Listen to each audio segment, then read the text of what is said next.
They say true love is eternal, but what happens when love festers? When it clings beyond reason, beyond death, beyond sanity? In a forgotten mansion perched on a storm-beaten cliff, a romance bloomed between two souls, only to rot into obsession, betrayal, and something far more sinister. She wanted freedom. He wanted forever. And somewhere in between, a story was born, one so powerful it refuses to end. This is no ordinary tale. This is a love story written in blood.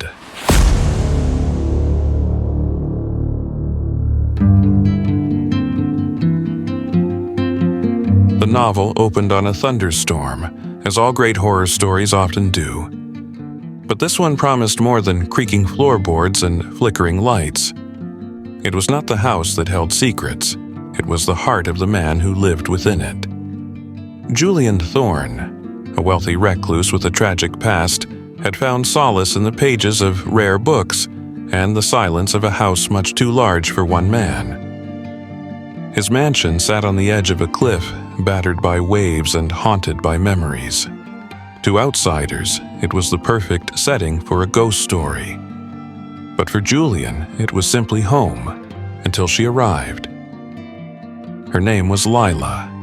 Young, intelligent, and eager to escape her own shadowed past, she came to catalog Julian's vast personal library. Her arrival sparked something long dormant in Julian: the ache of companionship, the illusion of redemption through love.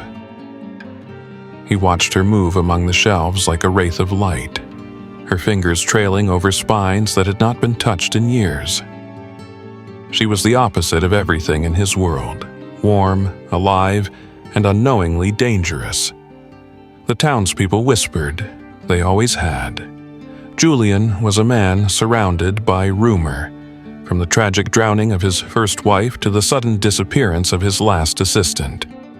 But Lila paid no mind to tales spun by those with too much time and too little truth. She saw in Julian a misunderstood soul, not a monster. And so the courtship began, slow, hesitant, and buried beneath stacks of dusty manuscripts. Julian wrote her notes in the margins of old books, left pressed flowers between pages she loved, and played music through the halls when he knew she'd be listening. It was courtship by candlelight and cobwebs, and Lila, perhaps because she wanted to believe in something romantic after a string of disappointments, allowed herself to fall. But as autumn deepened, the house grew colder. Doors, once silent, groaned in protest. Footsteps echoed behind her on the stairs, though no one followed. Mirrors fogged without reason, and Julian, once so eager for her company, became restless, possessive. He began asking strange questions: who she wrote letters to, what she dreamed about, where she went when she left the room. His affection curdled into suspicion, his compliments dipped in warning. Lila found herself locked out of rooms she'd once wandered freely. Her favorite book vanished. A locket she never remembered owning appeared on her pillow. It held a lock of hair, unmistakably her own. She laughed it off at first, a prank, maybe, until she saw the journal. Bound in red leather, hidden behind a false panel in Julian's study. Inside were entries written in his hand, dated years before he'd met her. But they spoke of her name, her eyes, her laugh, her favorite books. Pages filled with a love so intense it seemed prophetic, or mad. The entries became frantic, detailing her arrival as inevitable, her purpose as salvation. He wrote of her betrayal, though it had never occurred. He warned himself of her lies, though she'd never told any. The final entry was a chilling declaration. If I cannot have her in life, I will have her in death. One way or another, she will stay. By the time Lila decided to leave, the storm had already begun. The same cliffs that framed the house now cut off all paths to town. Phone lines were down. Windows rattled as though the wind itself was trying to speak. And Julian had vanished. The house turned against her. Lights blinked out as she moved through it. Doors locked behind her. The once warm library was now a cavern of whispers and movement just beyond her vision. She found herself in the basement, drawn there by instinct or something darker. Among trunks of forgotten items, she found evidence of the others. Letters, photographs, a single red shoe. Each woman had her name carved into the walls of that room. Some in ink, others in blood. She wasn't the first. She wouldn't be the last. Above, the storm raged. The power died completely. And Julian returned. He was calm, almost serene, as if he'd made peace with something monstrous inside him. In his hand, the locket. On his lips, her name. To him, this was not murder.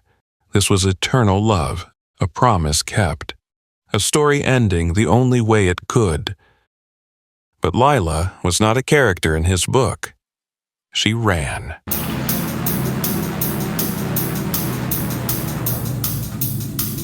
Through narrow corridors and up the winding stair toward the attic where the windows had not yet been nailed shut. Behind her, Julian's voice, gentle, coaxing, diluted. He believed he was saving her from a life without him. She believed he was trying to end hers. The final scene played out beneath a jagged sky. Lila clinging to the ledge, wind tearing at her coat. Julian reaching for her not to push, but to pull her back into his nightmare. Love in his eyes, terror in hers. And then a flash of lightning, a cry, a fall, but only one body was ever found. To the world, it was a tragic accident. The house once again stood silent. The sea took its secrets, and Julian Thorne was never seen again.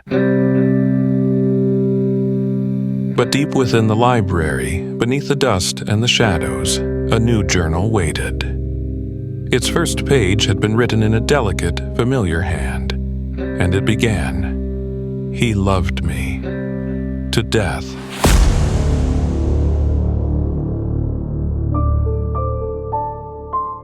Months passed, and the mansion on the cliff sat like a forgotten relic, empty yet far from abandoned. Its silence was deceptive. Inside, the air remained thick, saturated with secrets, as though the walls themselves held their breath. To the public, the estate was a grim monument to tragedy, but to the select few who dared return, it was a puzzle that refused to stay solved. Detective Mara Kessler was one of those few.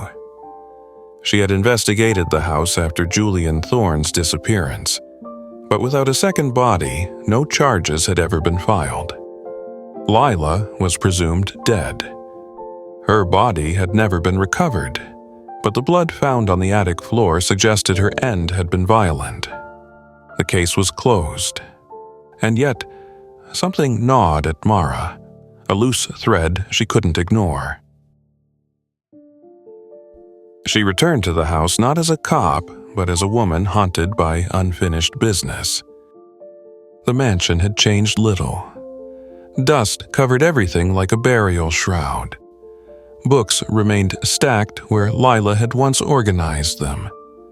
Candles sat unlit, but wax trails marked the paths she used to follow. And the journal, the one written in Julian's hand, was gone. In its place, Mara found a new volume. It lay open on the library table, the ink still fresh, as if someone had only just stepped away. The handwriting was delicate, meticulous, and it was Lila's. She had never written anything before, not during her time cataloging or in any personal belongings recovered from the estate. Yet, page after page detailed events only she could have known. The entries began the night she arrived. charting her descent into Julian's twisted affections. But what struck Mara wasn't the accuracy, it was the tone. Lila didn't sound like a victim. She sounded resolved. There was one passage Mara read over and over. There is a thin line between love and control. He crossed it. I crossed back. Mara began to suspect that the story hadn't ended the way everyone believed. There was too much precision in Lila's account, too much awareness of Julian's madness. And then there was the fall. The official theory claimed both had gone over the ledge during a struggle. Only Julian's body had washed up days later, broken and unrecognizable. But Mara couldn't ignore the eerie possibility. What if Lila had survived? What if the story had been rewritten to hide her vengeance? She wasn't the only one asking questions. A month later, a horror fiction publisher in New York received a manuscript anonymously. No return address, no name, just a title: To Death with Love. The story mirrored the Thorne tragedy almost exactly, right down to the cliffside climax. The manuscript was chilling, brilliant, and oddly specific. The publisher tried to trace its origins, but every lead unraveled into dead ends. But the reviews began pouring in once it was released. Critics praised the novel as a masterclass in psychological horror. Fans debated the identity of the author, with conspiracy theorists suggesting it was Lila herself, writing from hiding. Some even believed it was a confession. Theories flooded forums. The mansion gained a cult following. Tourists began sneaking onto the property at night, hoping to catch a glimpse of something supernatural. And some claimed they did. A couple visiting from out of state said they heard piano music drifting through the broken windows. Soft, melancholic, unmistakably the same tune Julian had once played for Lila. A teenager posted a video showing the library lights flickering on and off, though the house had been without power for years. One man, a skeptic by nature, ventured into the basement and returned a believer. He said he saw writing appear on the walls in real time, new names being added beneath Lila's. The footage was blurry, inconclusive, but the fear in his voice felt real.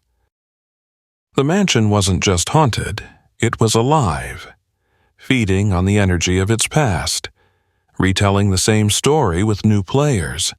And then came the disappearances.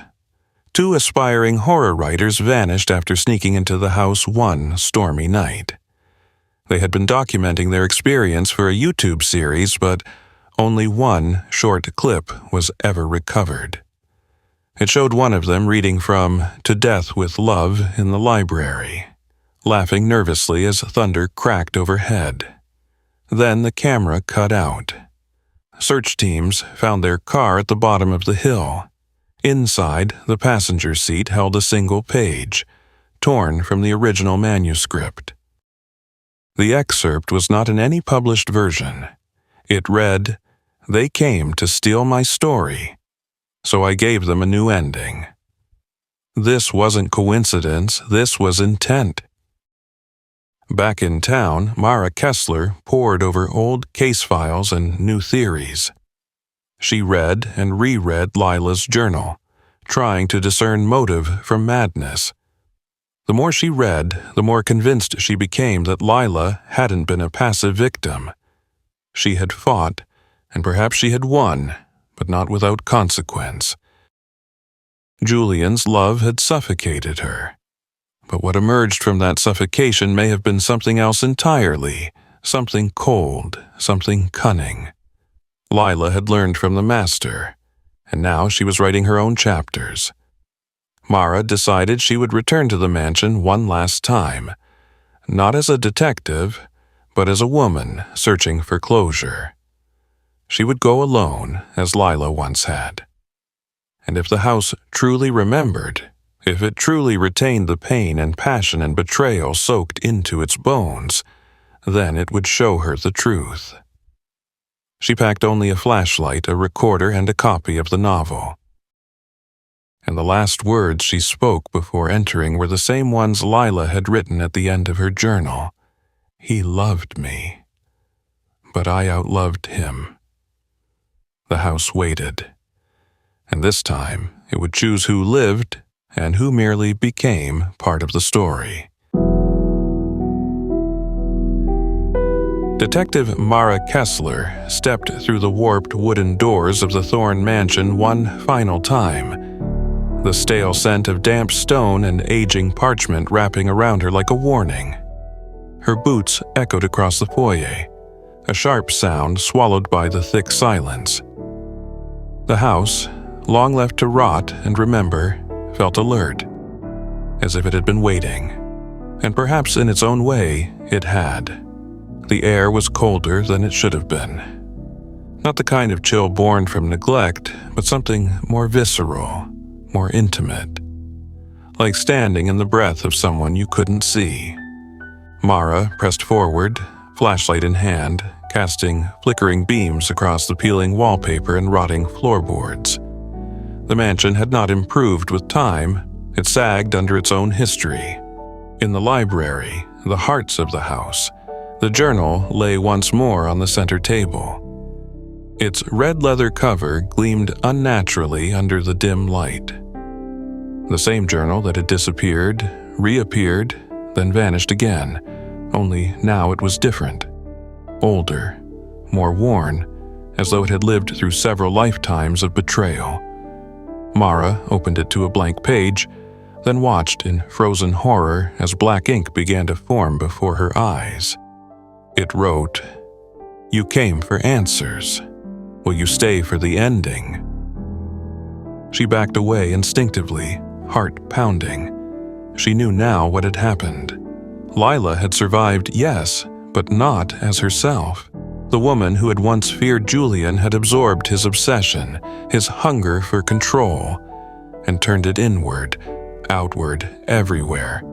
What began as love had mutated into authorship. Lila no longer fled the narrative. She controlled it. She had become the narrator, the editor, the executioner.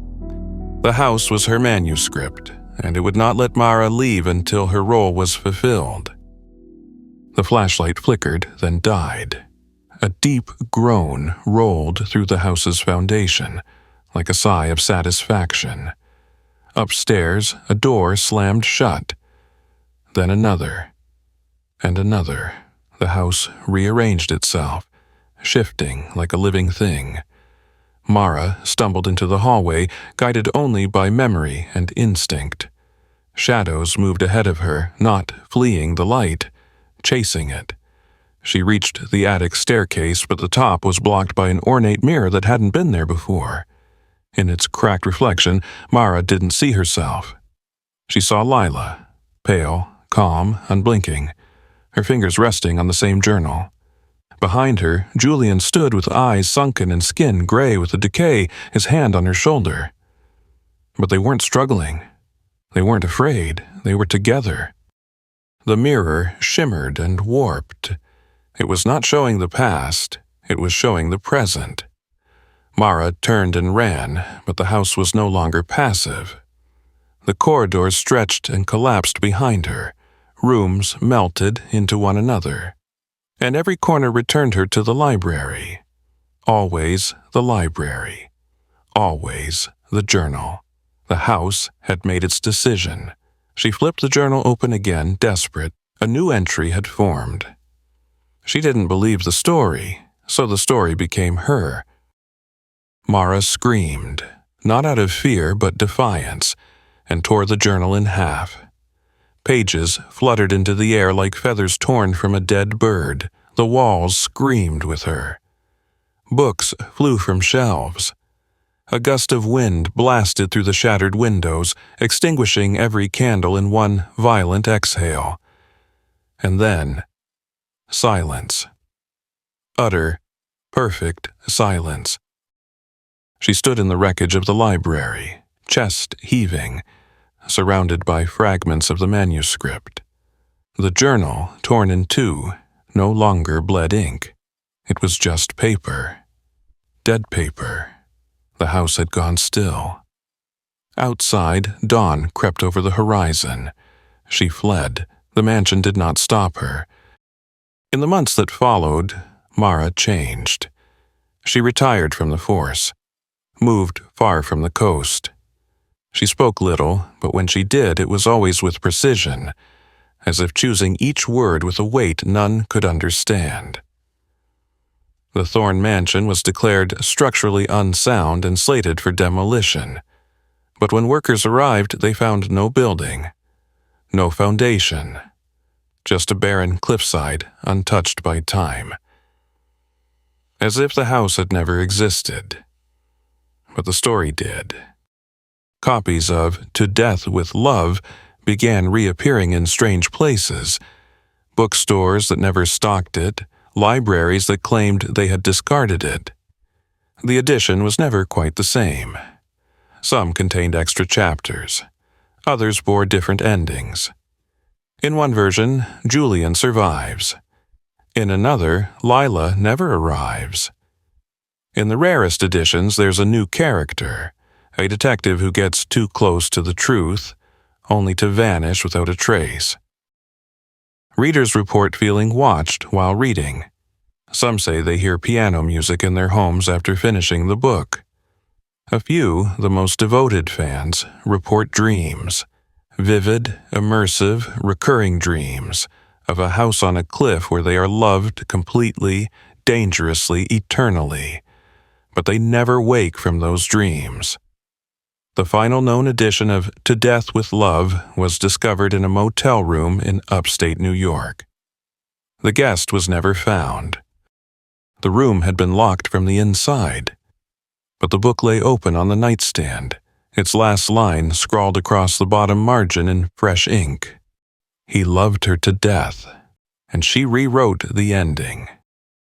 It remains unclear who writes the new versions, who delivers the books, or who the next protagonist will be. But the story continues, because horror, like love, never truly ends. It simply finds a new reader. Please don't forget to like and subscribe. Thank you.